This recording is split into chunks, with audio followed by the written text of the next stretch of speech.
Hello everyone, welcome to ISA-VESIT presents BE and Beyond, a talk show which takes us through the journeys of alpha geeks from around the world, wherein they share with us their experiences and expertise in the top tier fields of science and technology. I am Nidhi Mundhada, your host for this episode. Today, to grace this episode, we have with us Mr. Yash Teckchandani. He is currently pursuing his master's in business administration from the Indian Institute of Management, Calcutta. He has also worked with thyssenkrupp as an instrumentation engineer for more than 5 years.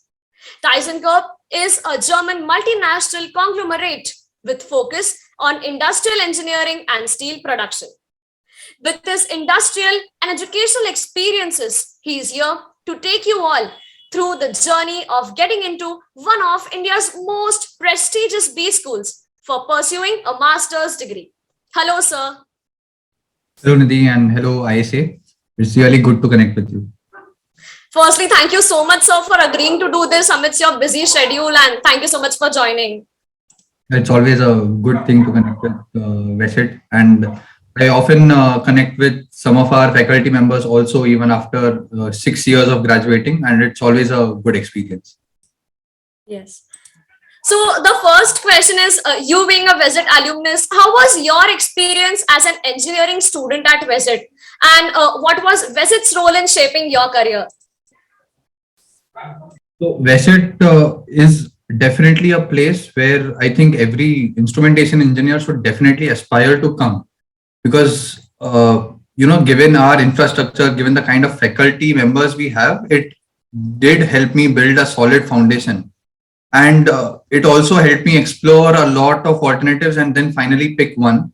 So for me, I found my calling in process instrumentation, and that is where I continued my career. And overall, adding the extracurricular part and the co-curricular activities which we have, it was a really good time because ours was the time when a lot of new initiatives were launched by the college. For example, during our time, the first edition of Illusion happened, and there was another event organized by CII, which was also a first during our times. So these kind of events actually helped us gain a lot of breadth, and that is what I think helps all engineers. Yes. So usually engineering students opt for ME or M.Tech. So during engineering, what made you feel that you should opt for MBA, which is a totally different domain from engineering? And what made you pursue MBA rather than ME or M.Tech in a technical field? So at least as far as those 4 years of engineering was concerned, I was a person who was more interested in the technical domain. However, we did have a few instances where we were exposed to these business kind of events. So for example, different societies like ISTE also used to organize some business events, and the CII event, which I mentioned, that was also a business competition. So, and there were a few more during Utsav, a couple of them during Praxis and so on. So that exposure was always there, but it was somewhere on the back of my mind. It was never a priority. Later on, as I started working, I realized that if you need to go beyond a particular level, an additional degree will certainly help. And in the Indian context, I think the MBA degree proves to be of more value. It's a personal belief. Views of other people might differ, and it's completely fine. But I at least found more value in doing an MBA degree and moving ahead. And that's the reason I took this particular option. Yes, sir. Thank you for the answer. So many of the students are unaware of the fact that they can get into IIMs even with a GMAT score. Like, they believe that it is only the CAT score which matters to get into IIMs. So could you enlighten our audience about the same? Sure. So what happens is nowadays IIMs have two different programs available specifically depending on your experience level. So the CAT route, which we know, is the regular 2-year MBA program, and it caters to people with lesser amount of experience, typically less than 4 years experience. As you pick up experience, the philosophy changes. And what the IIMs tell you is that even a 1 year MBA is sufficient to give you a career boost. And essentially what is done is the course is kind of compressed, and certain elements which are not really relevant to experienced candidates like internships, they are removed, and the entire experience is compressed into 1 year. Essentially, the course remains the same, and you get an additional option of investing into your career. And this particular program, the 1 year MBA program, they accept the GMAT score. So that is what gives you the option to get into an IIM after taking the GMAT. Which means along with CAT, even GMAT is a pathway for getting into the prestigious B schools. Definitely. It is a relatively new program. The IIMs started offering it about 16 years back. And another very popular school which offers MBA after taking the GMAT in India is ISB. So nowadays, this 1 year program is also getting very popular, especially amongst experienced people.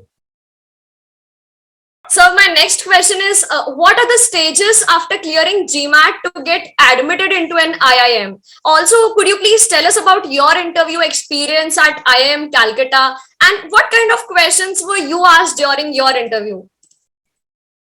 Sure. So the entire process goes like, first you take the GMAT test. After that, you are required to fill an application form, and the application form is very detailed.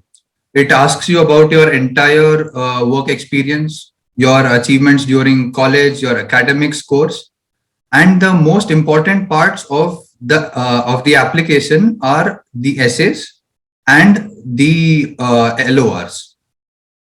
So that is where a lot of introspection is required, and that's the toughest part, arguably, of the entire application process. You apply with the entire package, that is your GMAT score and the application form, which contains your essays and your LORs. If you get shortlisted, you get called for an interview. After you clear the interview, you finally get an admit.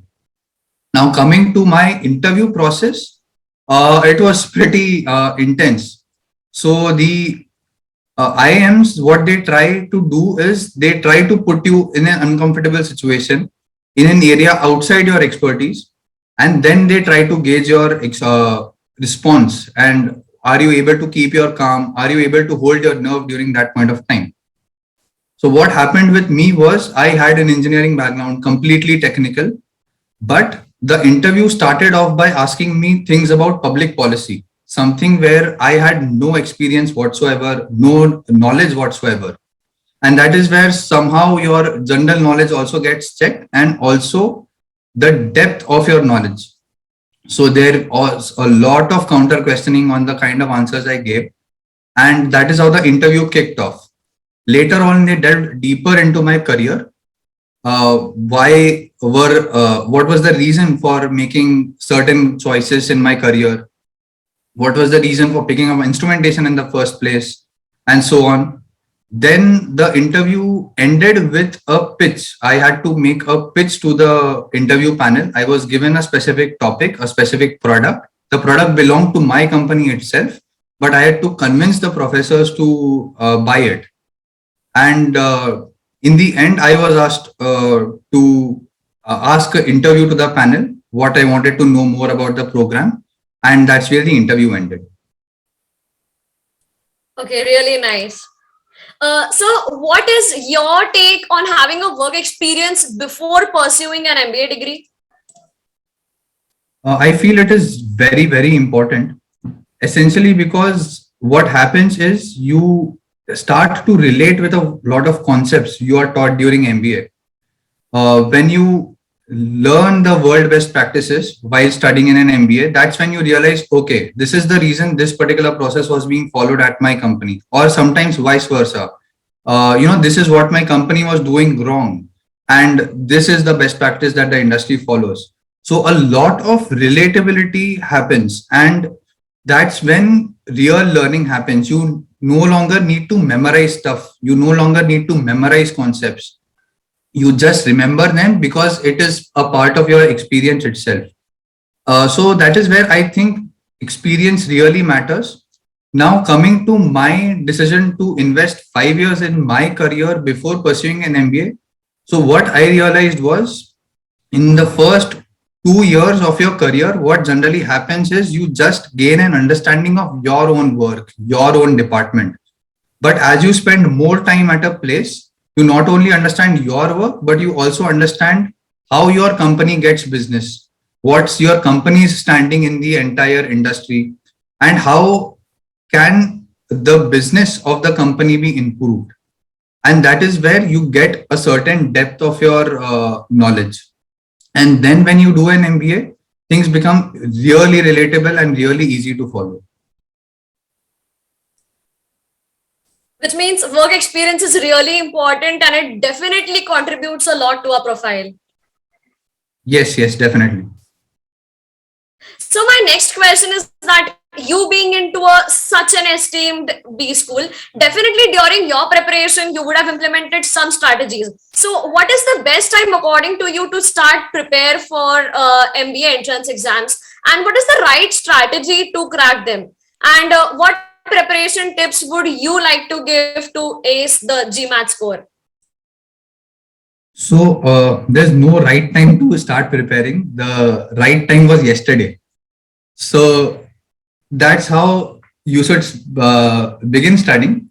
Now, coming to the GMAT specifically, the GMAT, similar to the CAT, has 3 to 4 different sections: quantitative, verbal.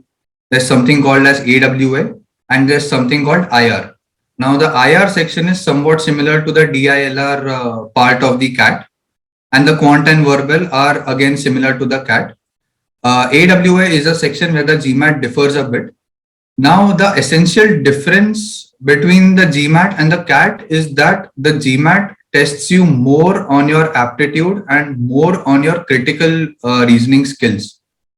And that is where I think a lot of your time investment should also go. For example, when it comes to, let's say, verbal, the questions are at least one level deeper as compared to the CAT. And that is why generally the verbal section is considered to be slightly tougher in the GMAT. As far as preparation is concerned, the route I followed was of self-study. I picked up certain guides from the market, and it took me about 6 months to prepare for the exam. Essentially, that happened because I was generally preparing on the weekends, and on weekdays I was not able to take out time. But if you are someone who can take out time on weekdays as well, I think 3 to 4 odd months are also sufficient. The most important part, I feel, rather than studying, is taking mock tests. So I invested in about 5 mock tests, took them, analyzed them. Analyzing is very important, and you have to work on your weak areas, and that's how you start gradually improving your GMAT score. Yes, sir. Thank you for the answer. It definitely will help us. Can you elaborate on the different sections of the GMAT exam and how and what to prepare effectively for each of those sections? Sure. So when it comes to the quant section, again, there are there are about 10 to 12 different topics which are covered. Again, a lot of time students invest in picking up the correct resources, and a lot of time is wasted in that. What I believe is you should simply begin by begin by whatever resource you get your hands on, start preparing for it and start practicing. The GMAT official guide is one go-to resource where you can begin your prep, and later on you can pick up other material to practice tougher questions. So as far as the GMAT is concerned, GMAT Club was a website which I regularly used, and it is a very popular resource where you will find questions of different difficulty levels. Coming to the verbal section, I trusted Manhattan guides and I found them really effective. And I think that was pretty much sufficient for the verbal part. Coming to AWA is a place where you need to invest some time practicing the particular section. So I'll just elaborate a bit on AWA also. So in AWA, what happens is you get a paragraph. You are to critique that particular paragraph and point out its weaknesses as far as the logical construct of the paragraph goes. So that's where I think a lot of your critical reasoning skills develop. And even though as far as the GMAT is concerned, the AWA section is not that important, but I really had a lot of fun preparing for that particular section because it was really fun deconstructing the entire argument, picking up the weak points, and then putting forth your argument. Then finally coming to the DILR part, it is, I believe it's one of the easiest sections of the GMAT. Essentially, it's about reading and interpreting graphs and different kinds of data forms correctly. And generally, students won't have trouble acing that particular section. Your suggestions and your advice would definitely be of great help to our audience. So, what are the ways to get a scholarship and what GMAT score is required to be eligible for those scholarships? So essentially, the way the one-year program works is that the scholarships are awarded on your entire profile and not only the GMAT score. The GMAT score, a high GMAT score definitely helps. To ace to get a scholarship, what I have seen is people generally with scores greater than 740 have a higher probability of getting a scholarship. But like I said, that's not the only component. Essentially, what happens in the one-year program is that your work experience is given a lot of weight, and your achievements during your work experience, they have a much more importance as compared to the GMAT score. So, and some solid recommendations to back you up. So those two components coupled with your GMAT score help you get a scholarship. So you initially prepared for GMAT or you started with that or something like that? So like every student who aspires to do MBA in India, I did start off with CAT. I took the CAT twice, but then I realized that it is not my cup of tea. But the dream of pursuing an MBA from a top IIM was always there. So that is where I decided to invest more time in my career. And then after taking the CAT for a couple of times, I then pivoted to preparing for the GMAT. Now, when you pivot from preparing for the CAT to preparing for the GMAT, the transition becomes easier. Like I said, the quant DILR sections will definitely be easier, and a person who has prepared for CAT will have no trouble acing the quant and the DILR sections of the GMAT. But where verbal is where the game changes, and verbal is where you need to invest a lot of time and efforts. And the last part of AWA also kicks in. But as far as the preparation is concerned, people who transition from the CAT to the GMAT generally have it easy. And as all engineers, we generally find quant easier than verbal. So that was another factor that always helped. Thank you for the answer, sir.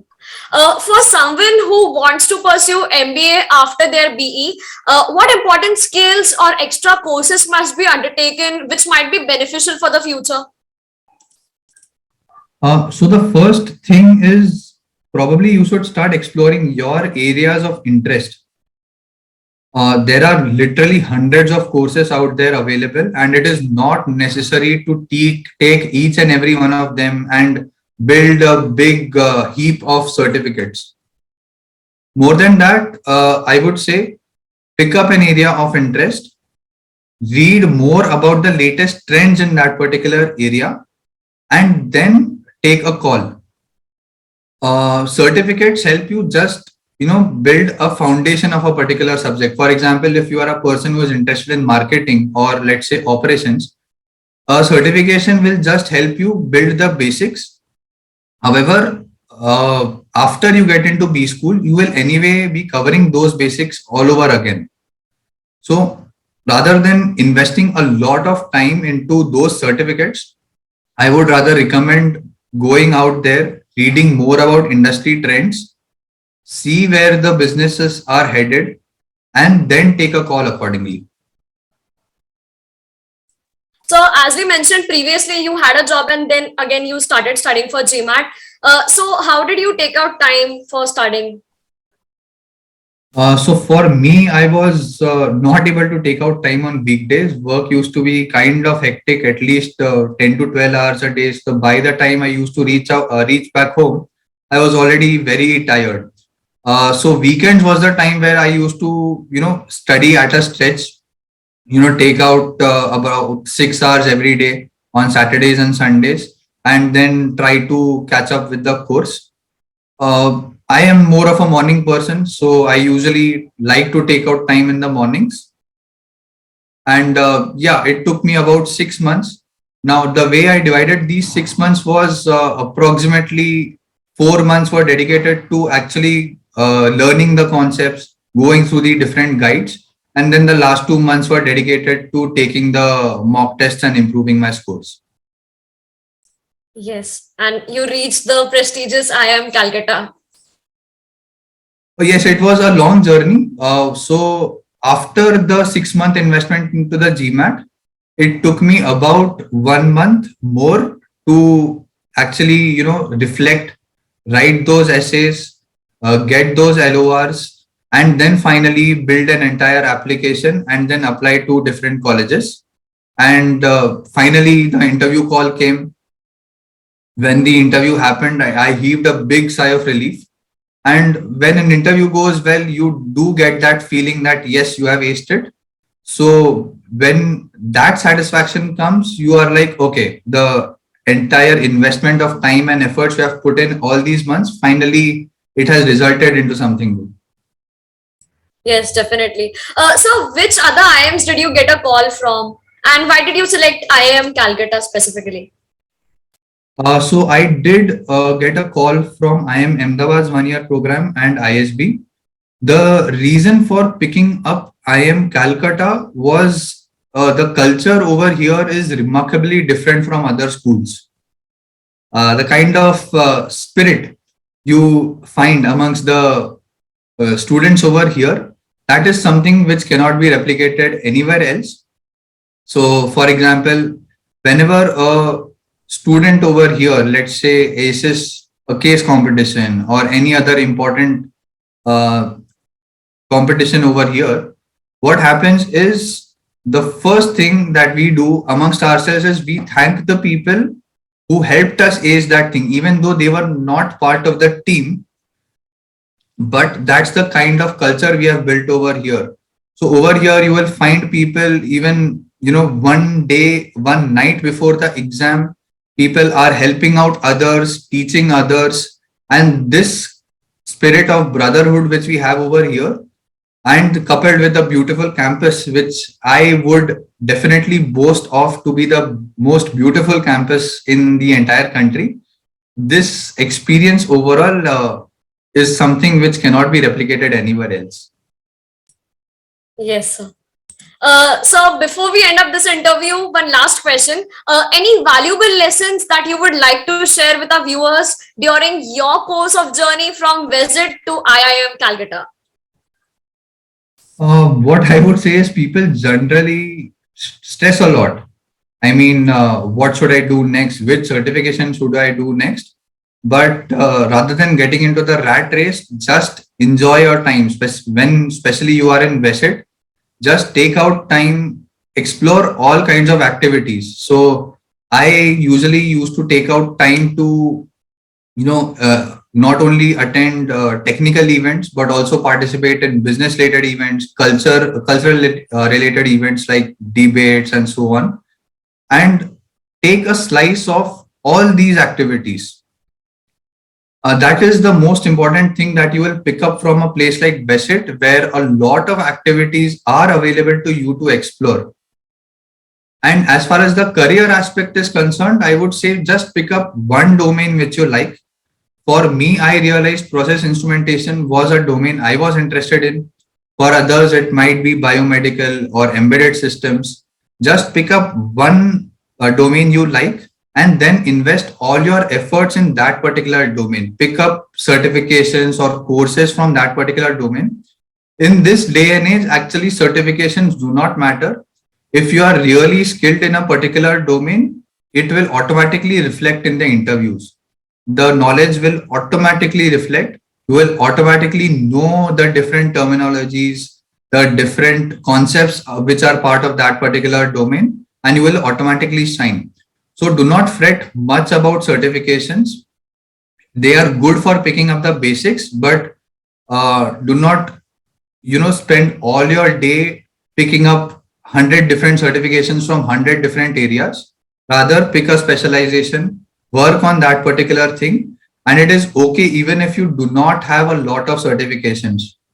Just focus more on what the industry is doing, where the industry is headed, know the different trends which are taking place, and I think that is enough. Just enjoy your time at college. uh, there is no need to fret. You are in a good place. The college will ensure that you get to a good place even after you graduate. So no worries about that. Yes, sir, definitely. Um, Thank you so much, sir. It was such a pleasure having you for this episode of BE and Beyond. And I'm pretty sure that our audiences have been definitely inspired by your journey and experiences. And I'm sure people watching are going to be delighted by this guidance which you have given us today. Thank you so much once again. Thank you so much, everyone.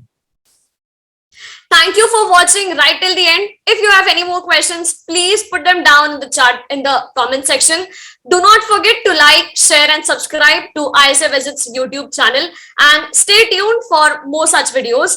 See you in the next session of BE and Beyond, and thank you. Bye bye.